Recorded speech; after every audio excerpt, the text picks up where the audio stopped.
tayo rin. Pumunta tayo sa stage. O sige, mauna ka. Speaking of nauna, ano bang kinamatay ni Cho Papang? Chopapang? Cho Papang. Chopapang. Eh, wala sinabi sa amin eh. Ewan ko ba, 5 beses daw nabalitaan na matayan. Ano ba, asawa mo may... Kaya nga sabi ko dito sa to, puntahan na namin, baka kaya hindi mamatay-matay. Kasi may iniit na itay. Masakit ba ang ngipin na asawa mo? Ba't ganyan Ako nakahagul? makaiyak eh. Alam niyo, totoo po yun. Ano ba yan? Tinulak mo ako eh, tinulak mo ako eh. Ayos ka lang. Kuya! Okay lang po ba kayo? Nakakatawa sila. Kasi nasa gitna kayo eh. Alam niyo, may kakilala po kasi akong ganun. Oh. Yun yung nangyari dun sa lolo niya. Ganyan-ganyan din. Ay sus, pambihira kayo. Kita mo ngayon, natataw ka sa kaiiyak. Ano ba? Umiiyak ka ba'y tumatawa? Ano ba kayo? Hindi Nagpapaniwala pa kayo sa mga ganyan? Totoo yan, Cho Philip. Saka yung nakapula ka. Naku, malas yan. Masama daw yan. Oh. Ako, ikaw, pasensya na kayo Tamo sa anak ko. kanina, yan, natapa Oo, ka. okay, tama. Kuya, pasensya ka na din Malas. sa anak ko. Kakanood ng horror, kaya ganyan yan.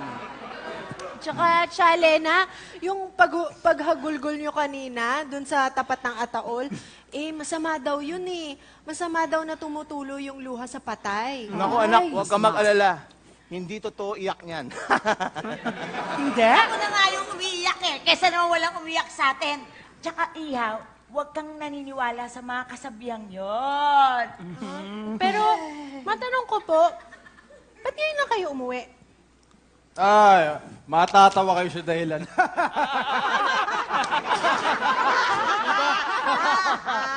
Ano, kwento ko ba? Ganito. Yung mga magulang kasi namin naniniwala sa sinumpatong probinsya. Ay, kaya ba ganyan yung tsura nyo, tay? Yung probinsya! Balak mo? Sabi ko probinsya ang sinumpa, yung mukha ko yung nakatinitig. Last mo na yan, ha? Sabi kasi ng magulang namin, may mga zombies daw dito sa probinsya. Tignan mo yung meron bang zombie? Oh, Saan? oh, wala naman. Oh, Wala. wala. Ingat ka pare, baka malaglag ka na naman. Wala Ako naman. natatakot lang akong katabi ka eh. Wala naman. Alam nyo, tawang-tawa ako sa inyo eh. Ha? Keso babangon daw yung batay pagkatapos ng 3 araw. Eh, tingnan nyo si Chopapang. Oh. Eh, 3 araw ng patayan eh. Bumangon ba? Oo, ako, tama ka. Oh. Hindi naman ganon. Oo nga, nakakaloka yung balitang yon. Sabi pa, makinig kayo, Okay. nangyayari daw na nagpipiesta ang mga zombies pag November 1. November 1 ngayon. Wala namang piyestahan. Sabi ko sa inyo, Wala eh. namang pistahan. Sa inyo, wala na kayo. Hindi totoo yan. Kuya, di ba? May nakita ka ba Wala zombie? naman nagsa-zombies. Alam, Precise. sinasabi ko. Bakit tayo maniniwala sa Sinasabi. zombies? Tayo na tayo!